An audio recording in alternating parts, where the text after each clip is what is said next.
Halo semuanya, aku Nazif, seorang alumni dari jurusan akuntansi. Dan sebelumnya aku ingin mengucapkan selamat ya kepada teman-teman yang udah diterima nih di jurusan akuntansi, baik itu melalui jalur SNBT, SNBP, ataupun jalur lain yang teman-teman ingini dan masuk ke jurusan akuntansi yang merupakan salah satu pilihan dari teman-teman semua. Nah, teman-teman, ketika teman-teman sudah lulus di jurusan akuntansi, teman-teman pasti bingung dan pasti merasa habis ini aku mau kemana ya. Nah, di sini aku Nazif ingin memberikan sebuah sedikit petunjuk ya, sedikit gambaran kepada teman-teman. Ketika teman-teman sudah masuk ke dalam jurusan akuntansi, teman-teman akan kemana nih ke depannya? Teman-teman akankah menjadi seorang yang berprofesi sebagai A atau profesinya B gitu. Baik, baik kita bahas sama-sama dalam presentasi kali ini. Let's check it out. Oke. Sebelum kita masuk di dalam jurusan akuntansi, teman-teman harus tahu nih, teman-teman nanti ketika sudah lulus dari jurusan akuntansi, teman-teman akan pergi kemana nanti? Nah, di sini ada beberapa poin yang ingin aku jelasin dan aku kasih tahu kepada teman-teman. Ketika teman-teman nanti telah lulus dari jurusan akuntansi, ada beberapa peluang yang akan teman-teman dapatkan. Peluang pekerjaan yang nantinya akan menjadi profesi masa depan teman-teman. Di sini ada 5 poin yang aku share, namun ini tidak terbatas pada 5 poin ini. Teman-teman bisa explore lebih banyak lagi profesi yang ada di jurusan akuntansi. Namun yang pasti di sini ada 5. Yang pertama yaitu sebagai profesi akuntan publik, atau teman-teman bisa juga teman-teman sebut sebagai seorang auditor. Namun auditor ini juga nggak terbatas pada auditor apapun. Nah, untuk profesi akuntan publik ini adalah profesi yang memang nantinya kita itu melihat dan menilai sebuah perusahaan. Apakah perusahaan ini sesuai nggak dengan standar akuntansi yang ada? Teman-teman pasti sudah pernah belajar bukan? Di SMA maupun SMK, eh, bagaimana pembuatan laporan keuangan gitu. Dan apa sih cabang-cabang ilmu akuntansi? Nah, untuk akuntan publik ini merangkum semua keilmuan akuntansi yang ada, baik itu perpajakan, baik itu akuntansi keuangan, akuntansi manajemen. Nah, di sini nanti teman-teman akan melihat apakah sebuah laporan keuangan ini itu cocok enggak dengan standar akuntansi yang berlaku umum saat ini. Nah, yang kedua, teman-teman bisa nih nanti bekerja sebagai akuntan di perusahaan. Teman-teman yang akan membuat laporan keuangan di perusahaan nih. Teman-teman yang akan memberikan bagaimana sih kondisi keuangan dari sebuah perusahaan, bagaimana sih posisi keuangannya, bagaimana laba rugi sebuah perusahaan gitu. Teman-teman akan punya tanggung jawab di sini. Menarik bukan? Nah, yang berikutnya adalah teman-teman akan bekerja nanti sebagai seorang praktisi atau konsultan pajak ataupun keuangan. Maksudnya di sini teman-teman nanti akan memberikan sebuah konsultasi, baik itu kepada perusahaan, yayasan, lembaga, yang itu berkaitan dengan aspek perpajakannya. Dan banyak sekali perusahaan yang memang membutuhkan seorang konsultan pajak. Nanti teman-teman bisa nih mencari lahan di sini, mendapatkan lahan sebagai konsultan pajak. Teman-teman akan memberikan saran-saran kepada perusahaan tersebut. Bagaimana sih sebaiknya bagaimana sih sebaiknya pajak yang ada di perusahaan ini bisa di efisiensi, tapi tetap dengan semangat pajak yang ada gitu, tetap dengan peraturan sesuai dengan peraturan pajak yang ada. Dan juga teman-teman juga bisa menjadi seorang konsultan keuangan yang nantinya teman-teman nanti akan melihat prospek dari sebuah perusahaan ke depannya. Nah, berikutnya teman-teman bisa juga nanti bekerja sebagai seorang akuntan di bidang pemerintahan. Baik itu nanti teman-teman sebagai seorang yang akan bekerja dalam Kementerian Keuangan, atau teman-teman bekerja dalam dinas-dinas nantinya atau kementerian lain, teman-teman nanti akan bekerja. Teman-teman akan nanti mempersiapkan laporan keuangannya, teman-teman akan mempersiapkan bagaimana hal-hal yang berkaitan dengan aspek finansial dari sebuah kementerian ataupun lembaga di pemerintahan. Dan tak terkecuali juga teman-teman pun bisa bekerja nanti pada bidang auditor pemerintahan, yaitu BPK, ataupun pada BPKP yang nanti juga mengawasi apakah pelaporan keuangan ataupun kinerja keuangan dari pemerintahan ini cocok enggak atau misalkan baik enggak untuk nasib atau untuk masa depan pemerintahan itu ke depannya. Nah, yang nomor 5 yaitu teman-teman akan nanti bisa bekerja sebagai seorang akuntan pendidik atau teman-teman juga bisa menjadi seorang dosen. Nah, seorang dosen itu nanti pasti bekerja dalam universitas ataupun lembaga perguruan tinggi lainnya. Nah, teman-teman dapat juga memberikan ilmu yang teman-teman miliki kepada nanti mahasiswa teman-teman. Teman-teman misalkan nanti pengen berbagi keilmuan. Nah, ini yang menarik nih. Jika teman-teman nanti bekerja sebagai seorang dosen pun juga tidak menutup kemungkinan teman-teman juga bisa bekerja pada bidang yang lain sebagai akuntan publik, akuntan perusahaan, akuntan pajak, ataupun di bidang pemerintahan. Baik, kita lanjut ke apa sih yang kita pelajari selama lebih kurang 4 semester, maaf, intermezzo selama 4 tahun lebih kurang ke depannya.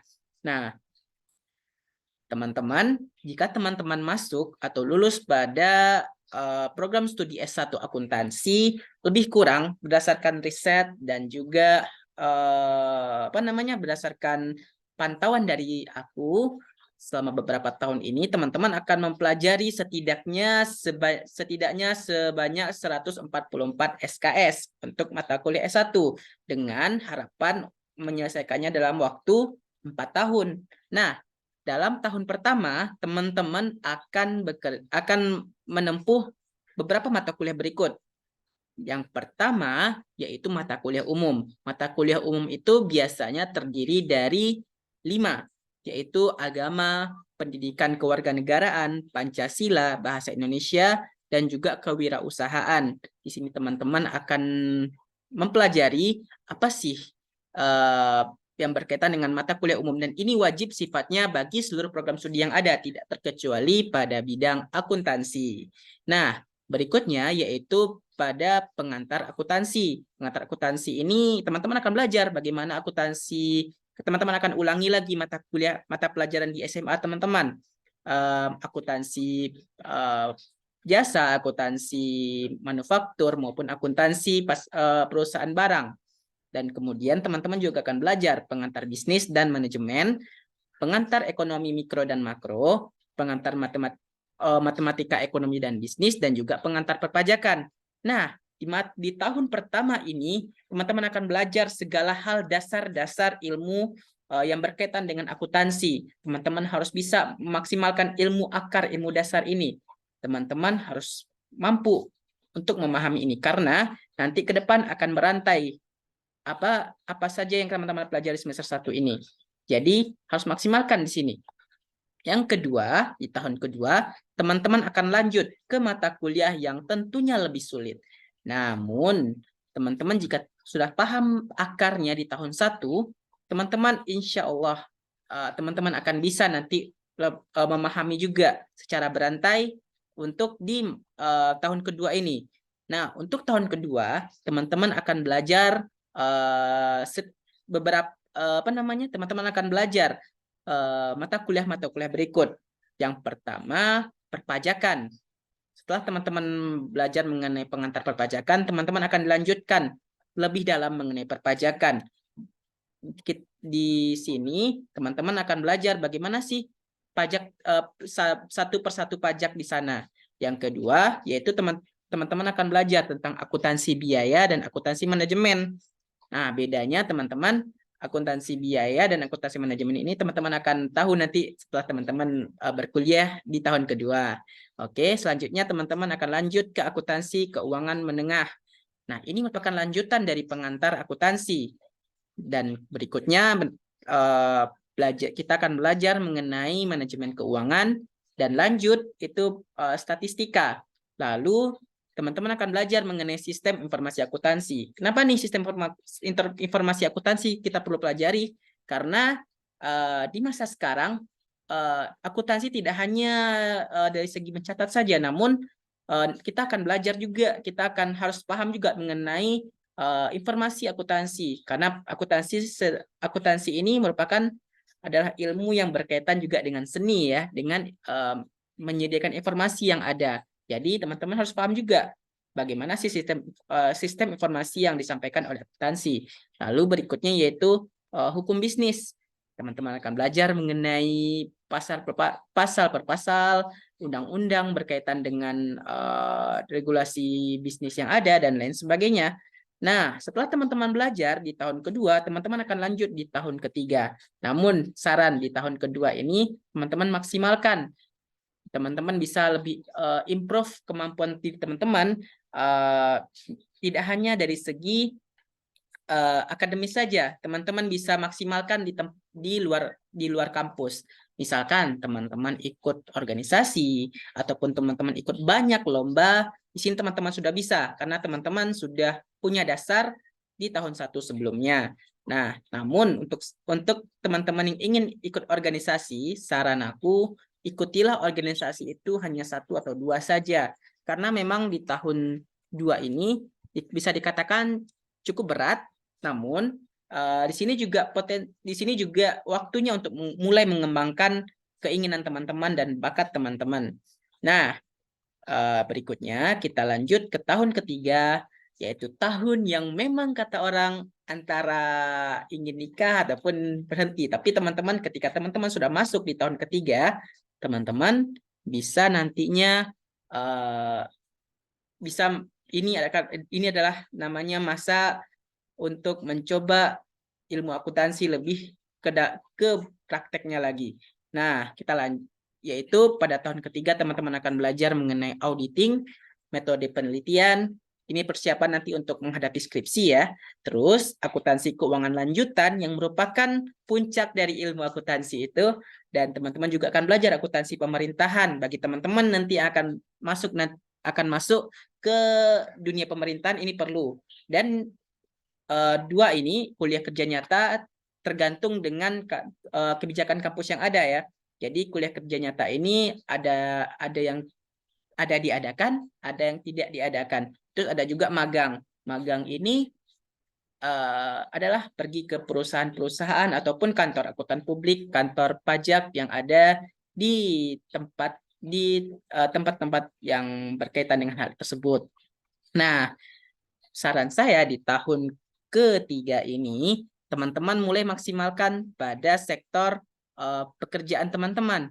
Teman-teman harus bisa mengarahkan kemana sih teman-teman akan berlanjut setelah ini. Jadi di magang, teman-teman bisa mengeksplorasi lebih jauh. Apalagi di masa sekarang ini ada namanya Kampus Merdeka. Teman-teman harus maksimalkan kebijakan pemerintah Kampus Merdeka ini dengan teman-teman menimba ilmu lebih dalam lagi di dunia prakteknya.